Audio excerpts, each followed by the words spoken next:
Petrol diesel को लेकर केंद्र सरकार राज्य सरकार पे कह रही है, जहाँ जहाँ कांग्रेस और एनसीपी की सरकार वहीं का रेट ज्यादा है। क्या राज्य सरकार इस मामले में अपने वेट को कम करने के उसके बारे में मेरा ये कहना है कि जो फ्यूल बाहर से मेरे ख्याल से इंपोर्ट करते हैं, तो इंपोर्ट करने के बाद उसका टैक्स, तो पहला टैक्स लगाती है वो केंद्र सरकार लगाती है, और फिर उसके बाद जो जो स्टेट में वो फ्यूल जाता है वो स्टेट वाले उनका स्टेट का टैक्स लगाते हैं। तो जैसा जीएसटी है, one tax one nation one tax, उसी हिसाब से करो कि इतना टैक्स गवर्नमेंट ऑफ इंडिया का लगेगा और पूरे देश में स्टेट का इतना टैक्स लगेगा। ऐसा किया और सबका उसके बारे में सहमत हुआ तो शायद उसके बारे में डिसीजन हो सकता है, सबकी सम्मति हुई तो।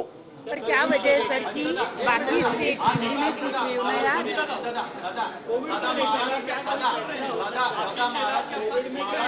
महाराष्ट्र में पेट्रोल पर 32 रुपए का कुछ टैक्स है और केंद्र का 1 रुपया कम है, तो राज्य सरकार आज उस बारे में कुछ सोच सकती है। आज कैबिनेट में बैठी वो आज तो उसके बारे में थोड़ी बहुत चर्चा होगी, क्योंकि कल जो बात हुई है पीएम की और बहुत से स्टेट के चीफ मिनिस्टर के साथ जो वीसी हुई, तो वो वीसी में क्या क्या हुआ, क्या क्या बातें हुई, क्या क्या रखा है, उनकी क्या अपेक्षा है, उनका क्या सुझाव है, ऐसे बहुत से कल सब्जेक्ट आए होंगे, तो उसके बारे में चर्चा हो सकती है।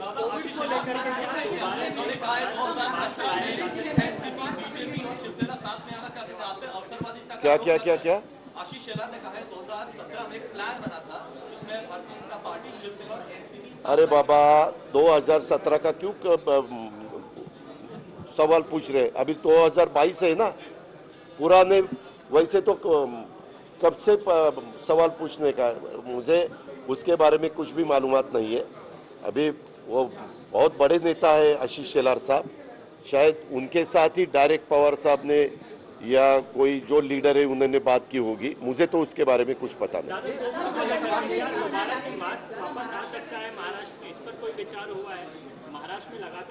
अगर कोविड के केसेस बढ़ने के बाद क्या क्या नियम उसके बारे में लाने चाहिए, उसका अधिकार गवर्नमेंट ऑफ महाराष्ट्र का है।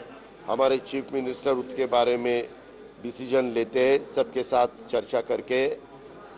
गुड़ी पाड़वा के दिन उन्होंने सब जो नियम थे वो हटाए थे, लेकिन कल प्राइम मिनिस्टर ने जो वीसी लिए वो वीसी में दिल्ली का सिचुएशन क्या है, महाराष्ट्र की क्या है, अलग अलग स्टेट की क्या है, उन्होंने क्या बताया है, अपने यहाँ स्टेट का एक टास्क फोर्स है उनका क्या कहना है, सेंट्रल का जो डिपार्टमेंट है या डब्ल्यूएचओ हो तो उनका क्या डब्ल्यूएचओ का कहना है, ऐसे सबके बारे में क्या क्या राय आई है उसके बारे में डिसीजन हो सकता है।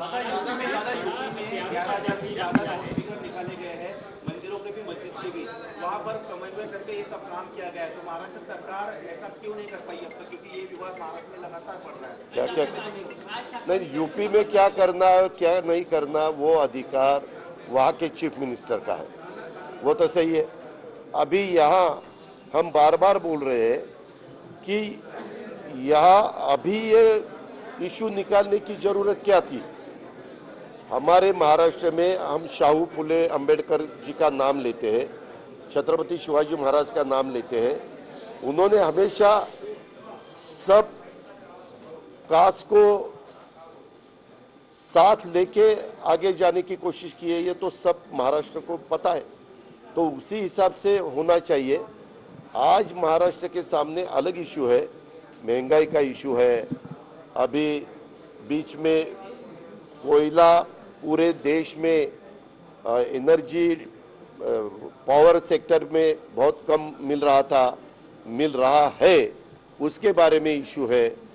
उसमें कैसे अपने को कंटिन्यू बिजली देने के लिए क्या क्या डिसीजन लेने पड़ते हैं वो लेने के लिए उसकी ज़रूरत है। ऐसे बहुत से इशू है, ये इशू छोड़ दिए और ये हनुमान चालीसा और भोंगा भोंगा वही चालू है इनका। पण सर या समस्या तर निर्माण या समस्या